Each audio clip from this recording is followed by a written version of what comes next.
రామన్ దోస్తులు అందరికీ జై భవానీ, జై శివాజీ.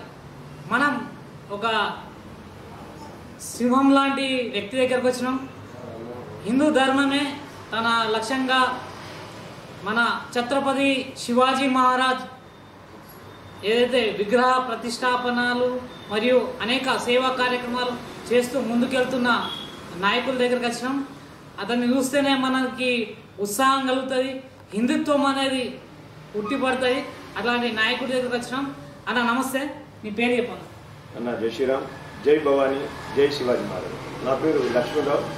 శివాజీ సేవా సమితి ఆర్గనైజేషన్ అధ్యక్షునిగా నేను బాధ్యత నిర్వహిస్తున్నా. రేపు 19th ఛత్రపతి శివాజీ జయంతి శుభాకాంక్షలు తెలియజేస్తున్నాయి హిందూ బంధువులందరికీ. ఈ యొక్క జయంతి కార్యక్రమం ప్రతి హిందూ బంధువు జరుపుకునే విధంగా ముందుకు పోవాలనేది మా యొక్క సంకల్పం. ఎప్పటి నుంచి మీరు స్టార్ట్ చేసేది? మేము 2015లో మేము చాలు చేసినాం. ఒక ర్యాలీగా చాలు చేసి ర్యాలీతోటి విగ్రహాలు ఎక్కడైతే మన కొన్ని గ్రామాల్లో విగ్రహాలకు సహకరించడం జరిగింది. శివాజీ మహారాజు ఏ విధంగా మన దేశానికి ధర్మానికి వారు ఎన్నో సేవలు చేశారు. ఎందుకంటే ఈరోజు మనం హిందూగా ఉన్నామంటే ఆయన కృపే. ఇవాళ మన గుళ్ళు గోపురాలు ఉన్నాయంటే ఆయన చేసిన త్యాగమే. మరి అటువంటి మహనీయుని ఎందుకు మనం గుర్తించుకోలేకపోతున్నాం? ఎందుకని ఆయన ఒక చరిత్ర ఎందుకు వెనకబడిపోతుంది? ఆయన వీరత్వం ఎందుకు మనం గుర్తించలేకపోతామనే ఒక బాధ కలిగింది నాకు. ఆ ఆవేదనతో శివాజీ సేవా సమితి అనే ఆర్గనైజేషన్ నిర్మించడం జరిగింది. ఈ యొక్క ఆర్గనైజేషన్ ద్వారా అనేక గ్రామాలలో శివాజీ యొక్క మహారాజు యొక్క విగ్రహాలు కానీ మా యొక్క సహకారం అందించడం జరిగింది. అనేక కార్యక్రమాలు, సేవా కార్యక్రమాలు కానీ చలివేంద్రాలు ఎండాకాలం అయితే చలివేంద్ర కార్యక్రమాలు నిర్వహిస్తున్నాం. బ్లడ్ డొనేషన్స్ కానీ ఆర్థికంగా పిల్లలు ఉంటారు స్కూళ్ళలో వాళ్ళ గోడికి బుక్స్ కానీ ఇలాంటి కార్యక్రమాలు అనేక సేవా కార్యక్రమాలు చేయడం జరిగింది. ఎందుద్వారా అంటే శివాజీ మహారాజ్ మన అందరికీ తెలుసు. ఛత్రపతి శివాజీ మహారాజ్ అంటే తెలుసు, కానీ ఆయన చేసిన వీరత్వం గురించి తెలియాలి, ఆయన చేసిన త్యాగాల గురించి తెలియాలి. ఈ యొక్క అస్మాన్ మహనీయుని మనము అందరూ ఆదర్శం తీసుకొని ముందుకు నడవాలనేదే మా యొక్క మెయిన్ ఆలోచన. అంటే ఛత్రపతి శివాజీ అంటే ఆయన చరిత్ర చాలా మందికి తెలుసు అని అనుకుంటున్నాం మనం, కానీ చాలా మందికి తెలియదు. అయితే ఛత్రపతి శివాజీ హైట్ ఎంత ఉంటుండే, ఎట్లాంటి వాళ్ళని ఎదుర్కొన్నాడు? ఛత్రపతి శివాజీ 5 ఫీట్ల చిల్లర ఉంటుండే, కానీ ఆయన ధైర్యం ముందు హైట్ పనిచేయదు. ఆయన ఆలోచన ముందు ఏ యొక్క వ్యక్తి పనిచేయడు. ఎందుకంటే అసలు మహనీయుడు. ఛత్రపతి శివాజీ గురించి చెప్పాలంటే చాలా పెద్ద చరిత్ర అది.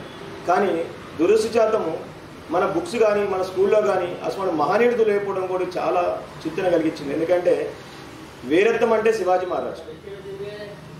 ఆ వీరత్వం ఇవాళ మన పిల్లలకు నేర్పపోయినాం అనుకో, దానికి మనము భవిష్యత్తులో అంటే ఈ దేశం ధర్మం పట్ల అవగాహన కలిగే ఆలోచన విధంగా ఉండదని ఆలోచన. ఎందుకంటే అవి ఎన్ని నేర్పినప్పుడే ఈ యొక్క ధర్మానికి కానీ రేపు రాబోయే రోజుల్లో కూడా మన యూత్ ముఖ్యంగా శివాజీ మహారాజ్ ఆదర్శం తీసుకొని ఈ దేశాన్ని ఈ ధర్మాన్ని కాపాడే విధంగా ముందుండాలనేదే మా యొక్క ఆలోచన. శివాజీ మహారాజ్ వారి అమ్మగారిని ఎక్కువ ప్రేమించేవాళ్ళు. అమ్మ బాటలోనే నడిచిందని చెప్పేసి ఒక మాట ఉంది, ఏమంటారు? అవునవును. శివాజీ మహారాజ్ తల్లి జిజామాత ఆమె ఆదేశాలతోటే ఆమె శివాజీ మహారాజ్ ముట్టగానే రామాయణం కానీ ఇవన్నీ ఆమె నూరిపోసింది. పోయబట్టే దేశభక్తి పెంచింది.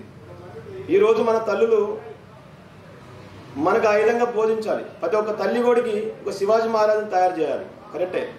ఆ రోజు మాత ఆ యొక్క సందర్భంలో ముఘల్ రాజ్యంలో ఏ విధంగా మన హిందూ ధర్మాన్ని హింసించిండ్రు, మన మహిళని హింసించిండ్రు, అవన్నీ ఆమె ఆలోచనతోటి ఈ యొక్క శివాజీ మహారాజుని తయారు చేసింది.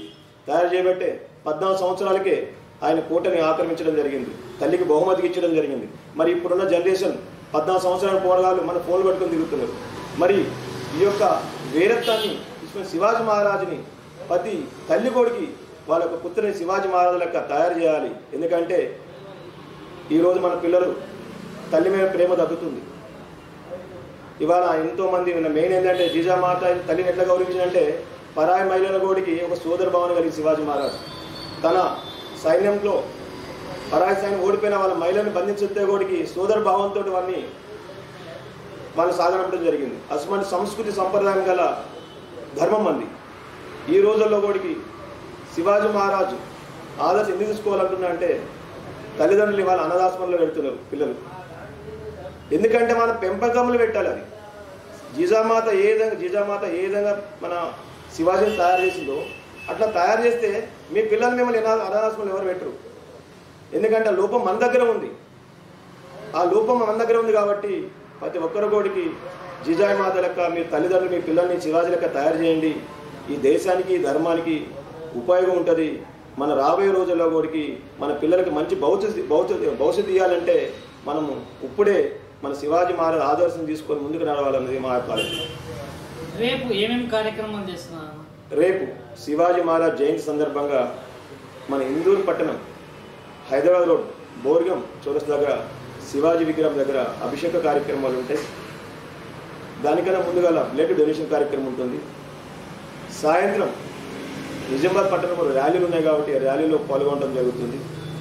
అదేవిధంగా గ్రామాల్లో కూడా కొన్ని గ్రామాల్లో విగ్రహాలు పెడుతుంటే కొన్ని పోలీసులు ఇబ్బంది పెడుతుందని తెలిసింది. దాని మీద స్పందించడం జరుగుతుంది. ఎందుకంటే ఈ యొక్క శివాజీ ఆర్గనైజేషన్ ఉంది కాబట్టి మెయిన్ ఒక కార్యక్రమం ఏంటంటే ప్రతి గ్రామంలో శివాజీ విగ్రహం ఉండాలి. ప్రతి గ్రామంలో శివాజీ సైన్యం తయారు కావాలి. ప్రతి గ్రామంలో శివాజీ లెక్క వ్యక్తులు తయారు కావాలి. అప్పుడే ఈ దేశం దృఢమైన ఆలోచనతోటి ముందుకు పోతుందని నా ఆలోచన. ఎంతమంది డొనేషన్లో పాల్గొంటారు? బ్లడ్ డొనేషన్లో మేము 40 నుంచి 50 మంది వరకు లిస్ట్ ఉంది. మేము దాన్ని ఇంకా పెంచే విధంగా మేము చేస్తాం. ఈ రేపు శివాజీ మహారాజ్ జయంతి కాబట్టి యూత్ ఎక్కువ ర్యాలీలలో ఉత్సవాలు ఉన్నారు కాబట్టి ఇంతవరకే రేపు డొనేషన్ ఇవ్వగలుగుతాం. నెక్స్ట్ ఇంకా మధ్యలో ఎక్కడైనా ఎవరికైనా ఎమర్జెన్సీ ఉందంటే మా యొక్క శివాజీ సేన సభ్యులు అనేక సార్లు మనం డొనేషన్ ఇస్తున్నాం. రాబోయే రోజుల్లో కూడా సేవా కార్యక్రమం నిర్వహిస్తాం. హిందూ ధర్మానికి ఎలాంటి సంఘటన ఉన్నా కూడా శివాజీ సేన ముందుండి పోరాడుతుంది.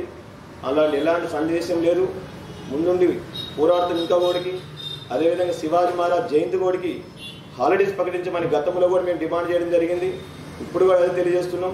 స్టేట్ గవర్నమెంట్ కానీ సెంట్రల్ గవర్నమెంట్ కానీ శివాజీ మహారాజ్ జయంతి నేషనల్ డే ప్రకటించాలి. అప్పుడు ఆయనకి ఇచ్చే మీ గౌరవం అసలు మహానీయుడికి ప్రతి యువత గోడికి ఆదర్శం నడుచుకున్నప్పుడే అది ఆ రోజు మన శివాజీ మహారాజ్కి నిజంగా మనం ఇచ్చే నివాళులని నేను కోరుతున్నాను.